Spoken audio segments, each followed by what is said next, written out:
sobre libertação. Vamos colocar assim, sobre quebrar o encantamento do inimigo. Nós vemos aqui essa passagem da palavra de Deus, onde a Bíblia diz que havia uma cidade chamada Samaria. E não era uma cidade pequena, talvez uma cidade de 200 mil habitantes. E diz que entrou nessa cidade um feiticeiro. E ele conseguiu encantar toda aquela cidade. Todos os idosos, todos os de meia idade, todos os jovens, adolescentes, crianças, com a sua magia, com a sua feitiçaria. Ele conseguiu encantar todas aquelas pessoas. O que isso quer dizer? Que eles pareciam zumbis na mão daquele homem. Ele falava deita, todo mundo deitava. Ele falava levanta, todo mundo levantava. Ele comandava o emocional, comandava o mental, comandava o físico de uma cidade inteira. Pelo menos é o que a Bíblia está dizendo aqui. Ele conseguiu encantar. E esse encantamento, como nós vemos aqui, trouxe muito endemoniamento na vida daquele povo. Trouxe muitas doenças, muitas enfermidades. E trouxe também muita tristeza, muita depressão. E quando Felipe, ele chega com o evangelho, pregando o poder do evangelho, pregando o nome de Jesus, ele começa a libertar aquela cidade.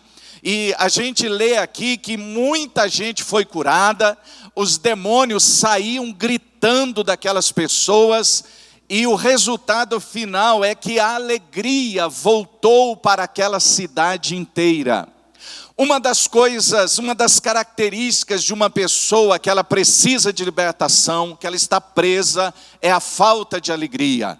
Porque a opressão do inimigo, ela tira a alegria das pessoas. E nós temos que cuidar com os ladrões de alegria. Satanás é o ladrão da alegria. Ele nos enfraquece roubando a nossa alegria. E existe hoje um encantamento do inimigo que pode se abater sobre um casamento. Há casamentos encantados, há famílias encantadas, há empresas encantadas. Pasmem vocês, há igrejas que estão debaixo de encantamento, há profissionais que estão debaixo de encantamento, e as pessoas ficam doentes, as pessoas ficam oprimidas, e as pessoas vivem cabisbaixas e vivem tristes. Eu quero falar com você aqui sobre um processo que o inimigo usa para levar a pessoa a ficar assim, encantada. O primeiro passo é a tentação. Diga comigo, tentação. A tentação, todo mundo é tentado. Jesus foi tentado, os apóstolos foram tentados, todos somos tentados, todos foram tentados, todos serão tentados. O que é a tentação? É a influência, é o pensamento. É o inimigo trabalhando com o engano na mente, porque a mente se torna o campo de batalha. Então o inimigo vai lá e começa a falar na mente da pessoa. Mente, rouba, trai, seja violento, espanca, e vai falando no ouvido da pessoa. Se a pessoa consegue resistir e não fazer aquilo pelo qual ele está sendo influenciado, amém. Foi o que aconteceu com Jesus. Mas quando a pessoa ela cai nessa tentação, e no momento de fraqueza ela começa a fazer aquilo que o inimigo soprou na sua mente, então começa o quê? Um processo de opressão. É o segundo degrau. Fala comigo, opressão. Fala de novo, opressão. A opressão já é aquela fase que a pessoa abriu brecha, que a pessoa deu legalidade. Ela foi tentada porque não existe maldição sem causa. Toda maldição tem uma causa. Todo mal que está na vida de uma pessoa está porque essa pessoa deu legalidade para aquele mal. Porque aquela pessoa abriu uma brecha, abriu um caminho, deu direito para aquele mal Porque maldição não é nada mais do que o mal em ação na vida de uma pessoa. É só isso, não tem nada a ver com filme de terror ou coisa parecida. É apenas assim, o mal agindo, maldição, mal em ação em alguma área da vida da pessoa. Mas maldição, ela só entra depois que a pessoa cai na cilada de ser tentada e fazer aquilo que lhe foi dito para fazer. Nesse período de opressão é quando a pessoa começa a entristecer, angustiar, aperto no coração, chorar à toa, ter pesadelo, perde a fome, fica irritada, fala o que não gostaria de falar, ofende quem não gostaria de ofender, angústia, risos exagerados, e aí vai, a pessoa começa a sentir como se tivesse uma mão sufocando o seu coração, é uma opressão. E nesse período vem o quê? Vem muito a depressão, a síndrome do pânico, a crise de ansiedade, mas principalmente a depressão. E a depressão hoje, ela enfraquece muito a pessoa. Quando a pessoa não consegue se libertar da opressão, ela vai enfraquecendo com o passar dos dias. Dia e noite ela sendo oprimida. Ela vai perdendo o gosto por orar, por ler a palavra, por ir na igreja, por se relacionar com pessoas. E ela vai entrando no quartinho, na caverna da depressão. E ela vai enfraquecendo, enfraquece emocionalmente, mentalmente, afetivamente, afeta o físico da pessoa. Aí a terceira fase é a fase da possessão. É quando a pessoa fica tão fraca que o demônio, os espíritos malignos, o reino das trevas, pode até mesmo possuir o corpo da pessoa, falar através da sua boca, ela muda a voz. Muitos de vocês veem essas cenas nas igrejas. Muitas vezes a pessoa chega na igreja tão fraca, mas tão fraca, com tantos anos de opressão, que ela não aguenta, o inimigo manifesta, e às vezes é para sair da vida da pessoa. Então, esse é o processo que a gente tem que entender, que a gente não pode dar brecha. A tentação a gente tem que vigiar, para a gente não cair nessa tentação, porque senão é um processo de domínio mental e emocional muito grande na vida da pessoa. Agora, quando se trata de espíritos malignos do reino das trevas, muitas pessoas pensam que o alvo de um demônio, o alvo de um principado, é só possuir o corpo da pessoa. É engano, é o aiaú, é o comecinho, é o primeiro passo que um demônio quer, um principado quer, é tomar o corpo de uma pessoa. Então, porque eles precisam de corpos. Naquela passagem de Jesus expulsando aquele demônio do endemoniado gadareno, aquele homem que vivia no cemitério, nas tumbas, e quando Jesus vai expulsar o demônio daquele homem, ele faz uma pergunta: quem é você? Aquele demônio que estava ali diz: nós somos uma legião. Legião era uma linguagem militar que ele estava usando, porque o exército romano ele tinha legiões de soldados que eram compostas por 5.000 soldados. Então, ele não podia mentir para Jesus. Então ele estava dizendo: aqui dentro desse corpo, nu, barbudo, sem banho, demente, nós estamos aqui em 5.000 demônios. Quando você ouve um caso desse, você vê que como eles têm sede de ter um corpo, porque são seres espirituais, que se eles não têm um corpo, como é que eles vão cumprir a missão deles de matar, roubar e destruir? Eles precisam de usar a mente de alguém, o intelecto de alguém, o físico de alguém, a instrumentalidade de alguém. E se você duvida disso, assista as reportagens policiais às tardes na televisão para você ver como é que ele faz isso com as pessoas. E aí, quando Jesus os expulsa dali, daquele homem, eles falam assim, duas coisas: não nos tire dessa região, deixa a gente entrar nesses porcos que estão aí. Sabe, eles estavam dizendo assim, nós precisamos de corpos, se não for de um ser humano, mesmo de um porco serve, porque a gente vai poder fazer algum estrago mesmo no corpo de um porco. E eles mataram toda aquela manada de porcos afogados. Então nós entendemos aqui que Satanás, além de desejar desesperadamente um corpo, para ele agir, para ele fazer a maldade dele, seja com o corpo que ele usar, ou através daquele corpo para ferir outras pessoas, eles desejam dominar áreas, regiões inteiras. É a maneira, chama-se principados.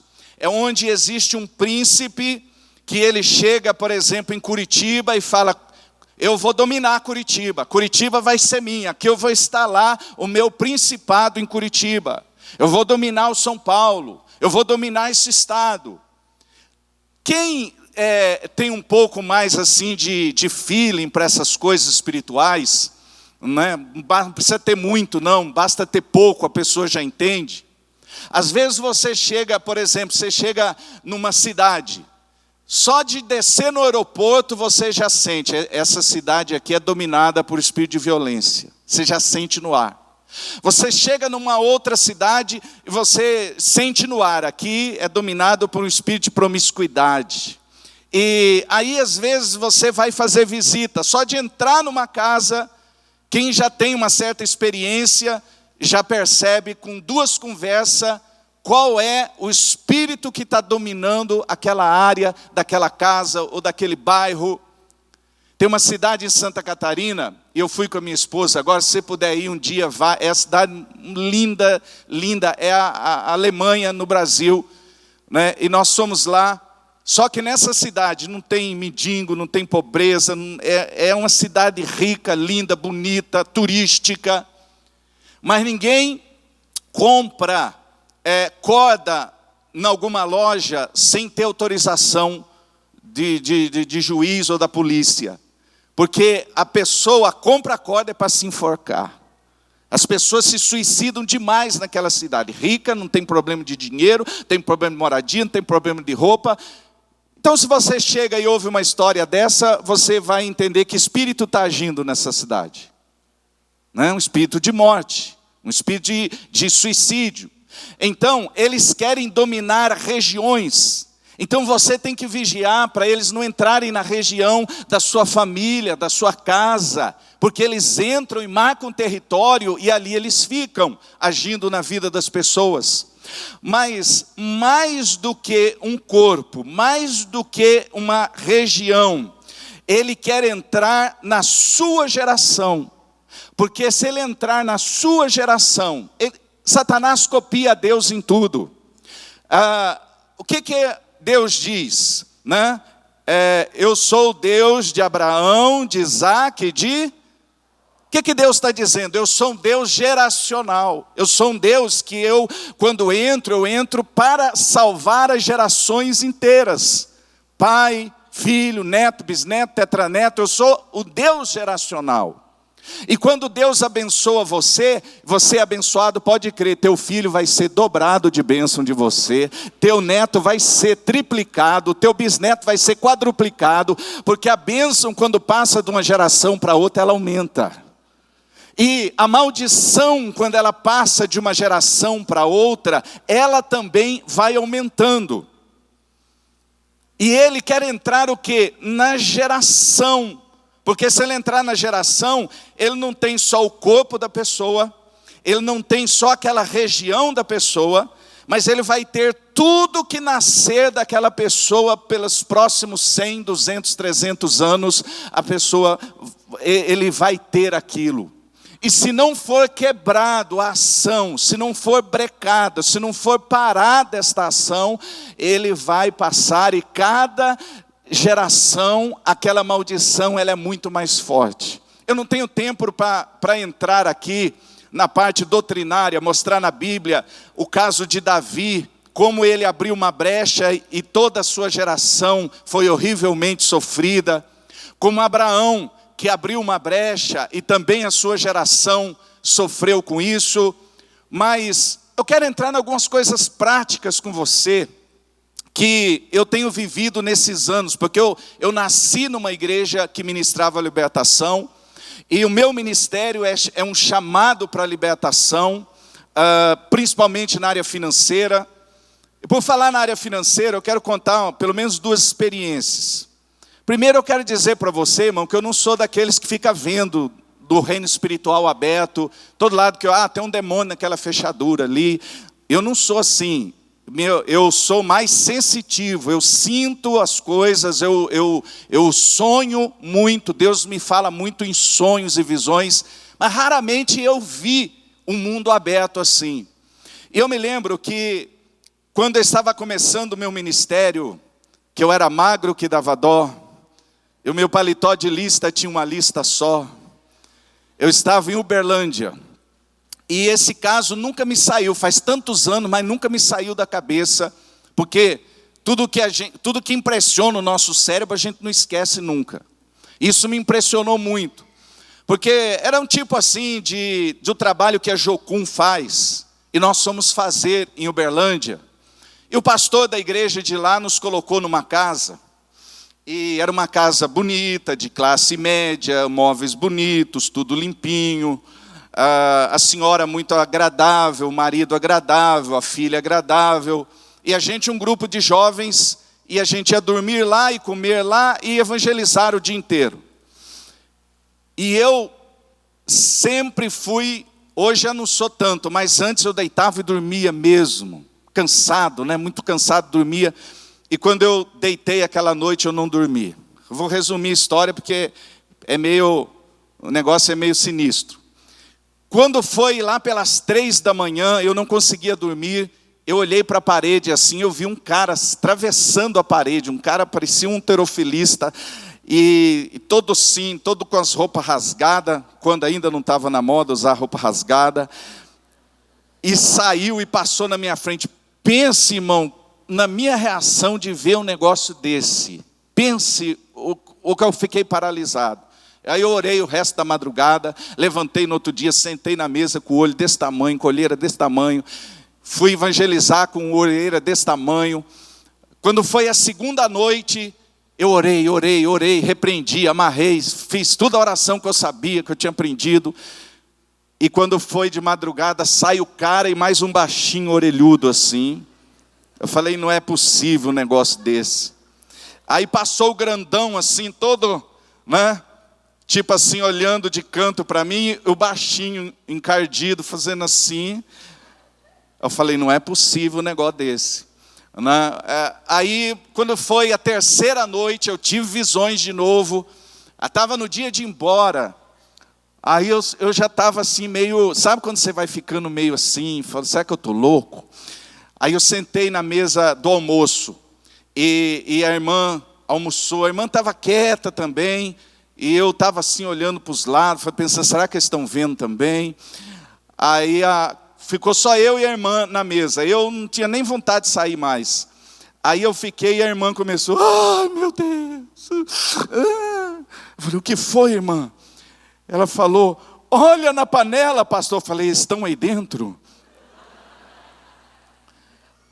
Eles quem, pastor? Eu falei, o que a irmã está mostrando para mim? Ela falou, não, pastor, é o seguinte, pastor, nós temos enfrentado uma crise tão grande aqui esses dias, que eu nem sei porque eu trouxe, só por respeito ao pastor, eu trouxe vocês para casa, porque nós estamos numa crise financeira muito grande, e olha, pastor, e eu hoje botei o último pouquinho de arroz que tinha na panela. Eu falei, não vai dar para esses rapazes comer, eles comem demais, vai faltar.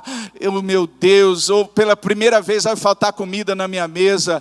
E eu estou chorando, pastor, eu estou chorando é porque multiplicou, olha, todo mundo comeu, ainda sobrou. Eu falei, irmã, conta direito essa história, porque que quando começou, tudo tem um começo.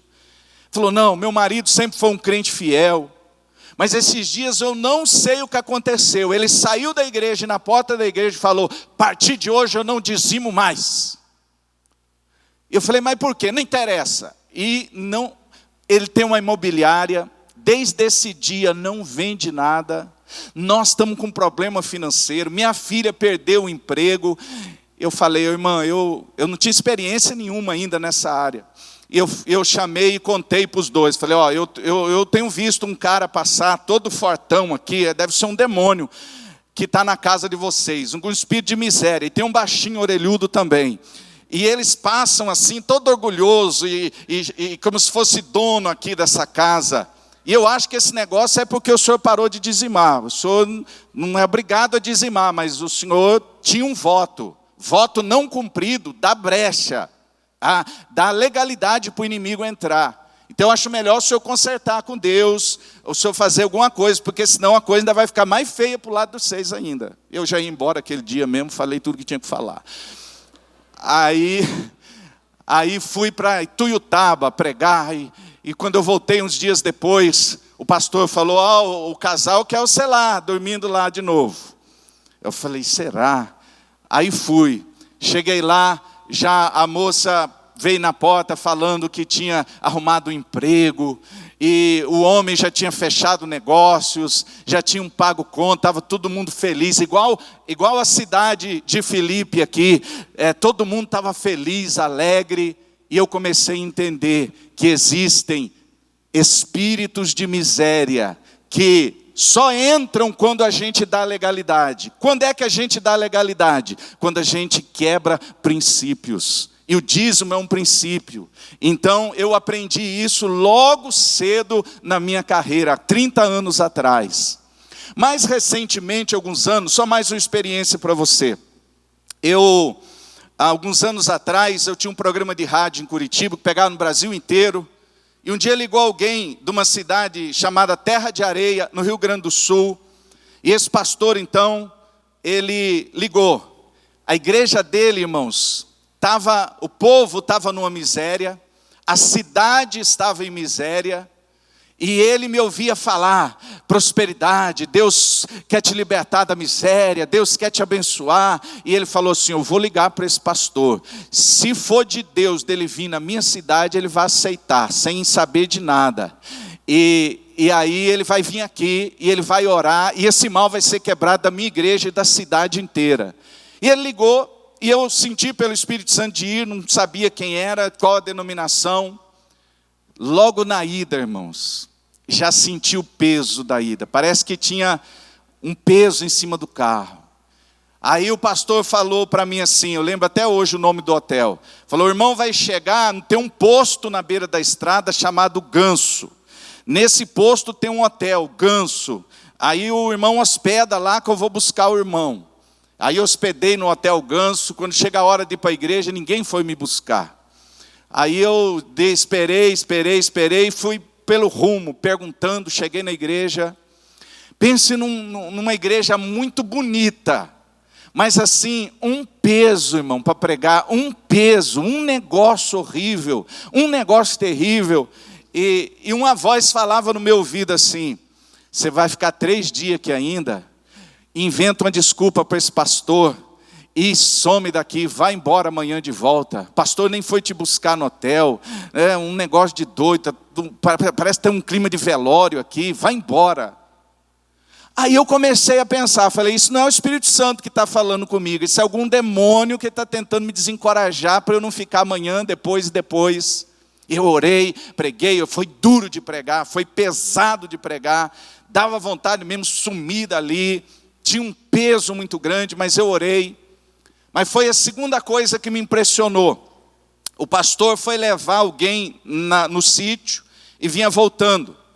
Quando ele vinha voltando, ele viu um ser, um homem alto, que ia com uma mala na mão e um travesseiro assim, saindo direção oposta da cidade.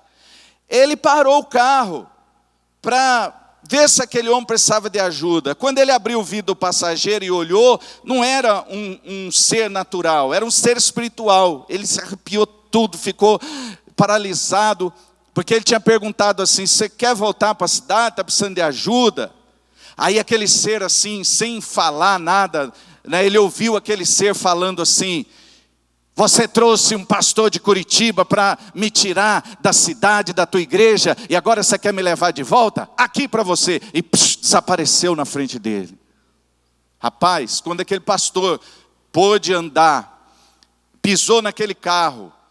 3 horas da manhã ele estava lá no Hotel Ganso, batendo na porta, branco, contando aquela experiência. Agora, pasme, irmãos, quando eu cheguei no outro dia na igreja, parece que eu fui em outra igreja, outro povo.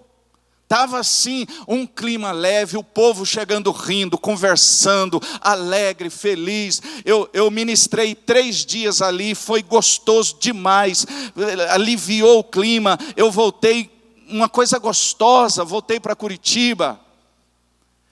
Deu tanto fruto essa campanha, que anos depois eu encontrei irmãos em Flórida. E os irmãos, lembra que o senhor foi lá em Terra de Areia? Eu estava lá, eu escrevi na folha do sonho, hoje eu sou empresário aqui, assim, foi muito bom o senhor ter ido, Deus abriu porta. O pastor me ligou depois, falou, pastor, depois que o senhor esteve lá, Deus prosperou os irmãos, Deus prosperou a cidade, veio indústrias para a cidade. Nós nos alegramos. Aí um dia eu estava orando, eu sou detalhista, né? Falei assim, Senhor, que demônio é esse? O que era a mala dele? O que era o travesseiro dele? O Espírito Santo começou a falar no meu ouvido. Tem demônio que ele está em casa, na vida de uma pessoa, ele já fez tudo quanto é tragédia que tinha que fazer. Ele não tem mais nada para fazer ali, ele só dá manutenção. Tipo assim, tem uma pessoa que de repente ouve televisão, um convite para ir para a célula, e eu vou para a igreja. Ele levanta dali, né, está dormindo lá, levanta e vai amarrar a pessoa para não ir, para não fazer. A pessoa ouve uma mensagem, olha, eu vou ser um dizimista, a pessoa vai ser um dizimista, ele levanta, vai, amarra a pessoa para não ser, e ele fica ali dando manutenção, ele mora. E o Espírito Santo falou, esse demônio estava na igreja, dominou a igreja, viu como o clima que estava quando você chegou? Estava todo mundo encantado por ele. Nem o pastor teve força para ir te buscar, deu um esquecimento nele. Né? O cara convida um preletor e esquece de buscar. Aí, isso é uma coisa de encantamento, o diabo fez até isso. E eu falei assim, eu fiquei pensando, e a mala? O Espírito Santo falou no meu coração, mas quando você chegou e com a unção, com o nome de Jesus, como Filipe, você confrontou ele pegou a mala dele, pegou o travesseiro dele e saiu e foi embora. Eu quero declarar em nome de Jesus, que esse espírito maldito que está agindo na tua vida, está pegando o travesseiro dele, está pegando as coisas dele, e ele vai sair hoje, vai andar pela beirada dessa Castelo Branco, alguém vai ver ele andando por aí, mas não vai ficar mais na tua vida. E se você crê, meu irmão, toma posse em nome de Jesus, aplauda o nome do Senhor, glorifica, se alegra pela libertação que Deus já está, bata palmas e diga aleluia, já glorifica, porque Deus está te libertando, está quebrando maldição de miséria, Deus está operando de maneira sobrenatural, e nenhum demônio vai ficar. É hora, eu vim com ordem de despejo para esse demônio da tua vida, eu vim de Curitiba com uma procuração do céu, para dar ordem de despejo desse mal na tua vida, em nome de Jesus. Meu irmão, nosso mal hoje em dia é que a gente desapercebe do reino espiritual. Até eu mesmo. Nossa, foi tão forte que pulou até água aqui. Aleluia. Oh, há uma unção, já desceu a nuvem de Deus aqui nesse lugar. A atmosfera já virou para milagre. Aleluia. Oh, aleluia. Glória a Deus. Eu contei ontem para vocês que eu fui conhecer a Vivian numa conferência de libertação. Eu ainda era da libertação à maneira antiga, a libertação evoluiu. E eu fui aprender com essa irmã muita coisa, mas assim, você já percebeu que eu não gosto muito de teoria. Eu conto muita história prática. E quando eu fui lá, eu vi umas histórias, irmãos, da boca de pessoas lá,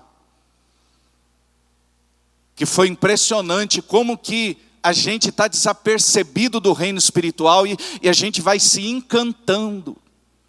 Às vezes o pastor fica na igreja, na célula, gritando: gente, vamos orar. Ninguém tem força para orar, está encantado. Gente, vamos ler a Bíblia. Todo mundo está encantado, não consegue ler um versículo da Bíblia. Gente, vem para a igreja e não sei o quê. As pessoas às vezes não têm força de vir para a igreja, está encantado. A gente desapercebe de como o reino espiritual está tão ativo nessa época agora. Eu me lembro que tinha uma mulher lá nessa conferência, ela estava testemunhando, uma mulher rica, lá do Nordeste. E ela um dia, eu vou contar do jeito que eu lembro, os detalhes assim, tem muito mais coisa, mas a gente esquece. Mas o que eu lembro, ela disse assim, que ela foi no supermercado fazer compra, o ladrão apontou o revólver para ela, ela muito calma, fez tudo o que ele mandou, entregou tudo o que ele queria, e mesmo assim ele deu uns passos, voltou para ela, que estava toda quietinha, e deu vários tiros nela. E ela ficou, inclusive, com o braço paralisado, que não conseguia levantar. E ela foi nessa conferência, a pastora foi visitar ela. Chegou lá, porque quem é especialista numa coisa, ele mata na hora. Chegou lá, ela viu na mansão da mulher toda quadros de um artista que só pintava mulheres, como é que fala assim, deformadas, mutiladas. Todo quadro famoso, quadro caro, ela comprava quadro para investir o dinheiro. E ela estava parecida com as mulheres que ela tinha na parede, nos quadros, mutilada, sem mais nem menos, sem fazer por merecer. A pastora falou assim: o que você tem na sua casa revela muito do que está acontecendo com você, e pode revelar muito do que vai acontecer também no seu futuro. Aí ela falou assim: o que eu faço? Ela falou: olha, você tem que se livrar disso. A mulher muito prática, amontoou aqueles quadros. Ela falou: mas você não vai vender, vai ter esse prejuízo? Falou: não, que não é bom para mim, não é bom para os outros. Tacou fogo naqueles quadros. Quando ela estava queimando aqueles quadros, ela nem percebeu, mas ela estava curada, o braço estava levantando sozinho. A gente fica meio materialista, a gente começa a achar essas coisas muito racional para a gente. Aí tem uma história de uma outra mulher, que ela falou assim, chegou e falou para a pastora: Deus não é justo, Deus nunca é justo, revoltada. Aí a pastora falou: mas por quê? Não, meu filho, que é um santo, vai casar, mas nem beijou a noiva ainda, vai beijar no altar, um menino puro, santo, não vejo maldade nele. Esses dias foi fazer um exame, está com tumor no testículo, vai ter que extrair os testículos. Deus não é justo. Mas quem é especialista, quem mexe, enquanto a pessoa está falando, ela está ligada. E a pastora falou assim: a senhora já cometeu algum aborto? Ela falou: eu não vim aqui falar de mim, eu vim falar do meu filho. Ela falou: mas se o seu filho é tão santo, quem foi que de certo deu legalidade, abriu a brecha, fez algo para que esse mal entrasse na sua geração? Aquela mulher foi amansando e falou assim: eu não fiz um não, eu fiz 5. Mas quando eu era do mundo, quando eu não conhecia Jesus, a pastora foi falando com ela: você entende que você não matou 5 pessoas, você matou 5 gerações, e que você deu legalidade a um espírito de morte, que agora, onde é que ele está alojado? No testículo, órgão reprodutor do teu filho, matando gerações suas. Conhecereis a verdade vos libertará. Foi caindo a ficha, e a mulher então: o que eu faço? Vamos confessar ao Senhor, vamos pedir perdão a Deus por causa disso, vamos trazer à luz, porque tudo que está escondido na nossa vida está no domínio das trevas. Quando a gente confessa e pede perdão, está no reino da luz. Vamos fazer isso. Ela confessou, pediu perdão e tocou a vida. Chegou, irmãos, o dia da cirurgia, o médico pediu um exame antes da cirurgia e veio feliz com o exame, dizendo: não vamos precisar tirar, vai dar para fazer um tratamento com remédio. Você está entendendo? Diga amém. Eu ouvi vários, só vou contar mais um para você entender e depois nós vamos orar. Chegou lá um casal de médicos e um filho pequeno, não tenho a idade, mas imagino que ele fosse bem pequeno. 6 anos, né, Vivian? 6 meses. 6 meses, a Vivian trabalhou lá. E ele não comia. Como eles eram médicos, botaram sonda e o menino começou a ser alimentado por sonda. Aí chegou lá, já tinham assistido vídeos com ensinamentos como esse que eu estou dando aqui, eles já estavam mais ou menos inteirados. A pastora falou: vamos ver, porque o menino não cometeu nenhum pecado, não abriu nenhuma brecha. Vocês que são pais que devem ter aberto alguma brecha. Vamos ver o passado de vocês. Nós vimos alguns filmes pornográficos, ok. Nós fizemos alguns abortos para ajudar a pagar o curso, né, confessando, trazendo à luz. Aí a pastora falou: tudo isso precisa ser trazido à luz, pedido perdão, mas ainda tem alguma coisa. Ela falou: não, eu me lembro que um dia eu cheguei para um médico, um senhor de idade, e falei: o senhor pode implantar que negócio de silicone? Aí o médico falou assim: olha, filha, por que você não tem filho primeiro, você amamenta, depois você faz, isso aí vai atrapalhar você de amamentar. Ela olhou para ele e falou assim: doutor, quem falou que eu estou interessado se o meu filho que eu vou ter vai comer ou não vai? Olha o poder que há nas nossas palavras.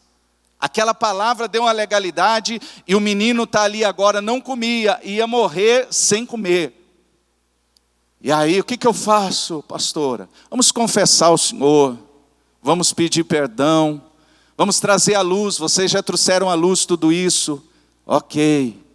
Enquanto estavam fazendo isso, a mulher que estava noutra sala cuidando do bebê entrou correndo. Olha, ele está chorando, parece que está com fome. E começou a comer naquela hora. Você está entendendo? Diga amém. Aplauda o Senhor. Glorifica o Senhor.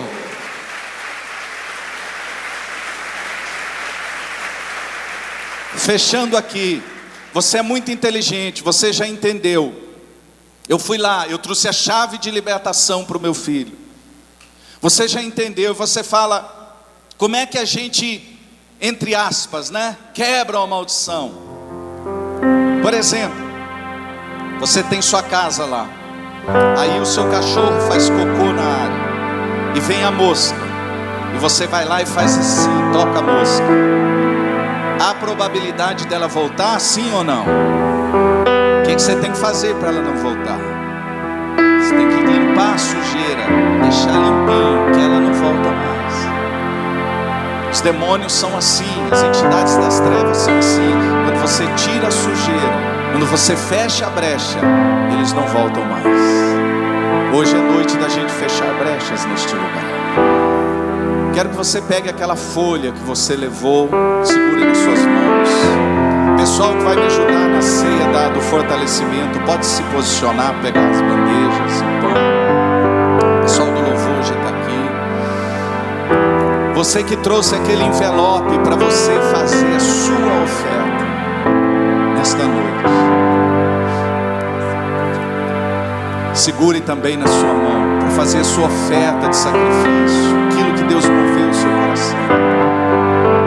Gostaria de convidar você a ficar em pé na presença de Deus.